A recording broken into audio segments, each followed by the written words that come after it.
SMA Negeri 3 Medan merupakan salah satu sekolah menengah atas negeri yang ada di Provinsi Sumatera Utara, Indonesia.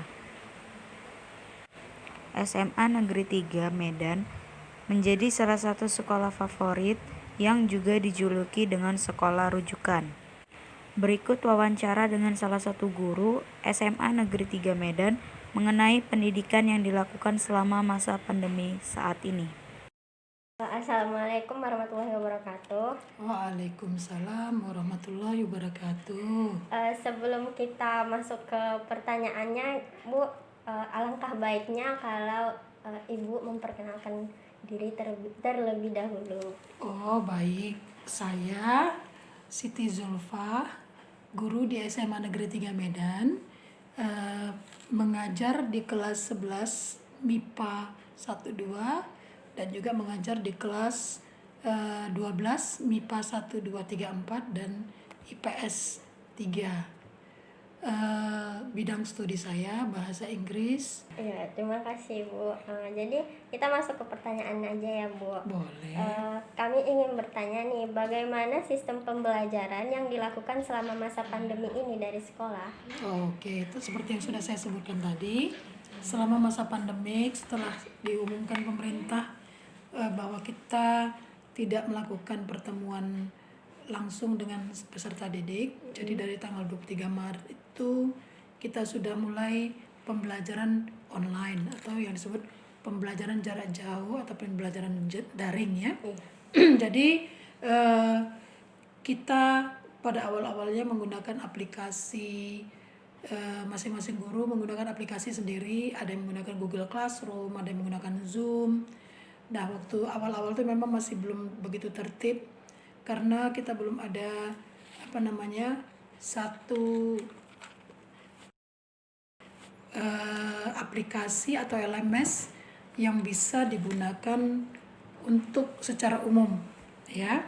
Jadi memang pengaturannya memang masih dalam bentuk masing-masing guru, tapi itu tetap dipantau juga apakah guru melakukan kegiatan pembelajaran atau tidak, karena setelah melakukan pembelajaran jarak jauh itu atau PJJ daring, guru setiap saatnya setelah jam pembelajaran membuat laporan seperti itu. Jadi mulai bulan Juli setelah tahun pelajaran baru ya, itu kan kenaikan kelas itu kan waktu itu kan.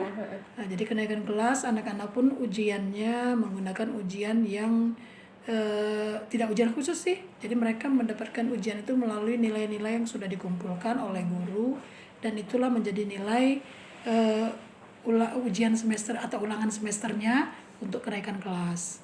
Nah, setelah kenaikan kelas itu kami menggunakan LMS Teams dari Microsoft.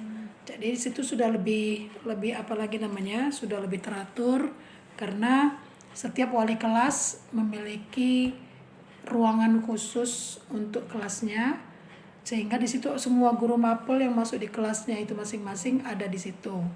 Jadi di SMA 3 kan ada 9 kelas untuk IPA, IPS-nya ada 3 setiap tingkatan, dan berarti ada 12 kali 3, 36 kelas ya. Jadi 36 wali kelas itu masing-masing memiliki ruangan khusus di LMS-nya. Nah, jadi setiap LMS itu dipantau juga oleh kepala sekolah, pembantu kepala sekolah, BP ada di situ, dan piket. Ya, jadi udah lebih teratur lagi jadinya.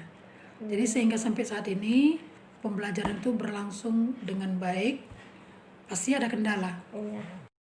Ya, yang berikutnya ini, bagaimana cara Ibu dalam meningkatkan kualitas belajar siswa selama KBM daring yang berlangsung? Oke. Cara peningkatannya itu pastinya guru memang harus lebih repot sedikit. Kenapa? Karena nggak semena-mena lagi bergantung pada buku textbook. Ya, jadi bagaimana caranya supaya peserta didik itu paham dengan apa yang kita sampaikan, khususnya pada setiap KD ya, kompetensi dasar yang mau dicapai. Artinya selain buku textbook, guru juga harus menyiapkan seperti PowerPoint, ya, kemudian bisa juga membuat video-video pembelajaran, kalau memang nggak sempat membuatkan video pembelajaran sendiri, guru bisa juga mengambil dari dari internet, kan banyak juga ya video-video pembelajaran yang bisa menjadikan sumber pembelajaran bagi peserta didik. Nah, selain itu juga kita kalau untuk anak-anak yang mungkin internetnya nggak begitu kencang, kita tetap juga memiliki diskusi lain selain dari LMS Teams. Kita juga ada WhatsApp group. Selama daring ini, apa aja sih kesulitan yang Ibu alami dalam menyampaikan materi pembelajaran? Kesulitannya pastinya jaringan internet ya. Jaringan internet guru ada, siswanya nggak ada. Sehingga ada siswa yang kadang-kadang nggak pernah masuk. Itu kan jadi kan kita bingung kan. Nah, kesulitan lainnya itu untuk melihat apakah mereka itu sudah paham atau belum. Itu paling nanti di bagian refleksi lah bisa kita buat. Jadi kesulitan utamanya itu memang karena nggak ketemu langsung itu, jadi kita nggak bisa secara optimal melihat kemajuan mereka. Tapi alhamdulillah kalau memang kita selalu melakukan Google Meet, masalahnya jaringan tadi, kuota siswa, itu sih masalah yang jadi kesulitan tadi ya kan. Nggak mungkin sering-sering juga kita satu pelajaran sering menggunakan Google Meet, kan kuotanya sedikit. Jadi kalau misalnya ada 14 pelajaran, tiap minggu Google Meet kuotanya beberapa banyak disiapkan mereka. Sementara yang dari pemerintah itu kan kuotanya bukan untuk ke semua aplikasi. Ya kan, hanya untuk belajar aja, dan itu tidak bisa digunakan secara optimal juga gitu. Ya. Selama daring ini banyak nggak sih Bu siswa-siswi yang mengeluh tentang proses belajar mengajar yang dilakukan secara daring? Mengeluhnya ada, dibilang banyak ya nggak banyak banget, karena dari kelas yang ibu masukin itu pastinya yang bermasalah itu paling mungkin 2-3 orang saja dari 12 kelas yang mau masuk. Per kelas paling ada 2-3 orang, tapi mereka pun bisa mengantisipasinya dengan cara WA saya langsung, ibu saya nggak bisa ikut ini karena saya kehabisan paket, boleh nggak saya kirimnya melalui WA? Ya saya terima.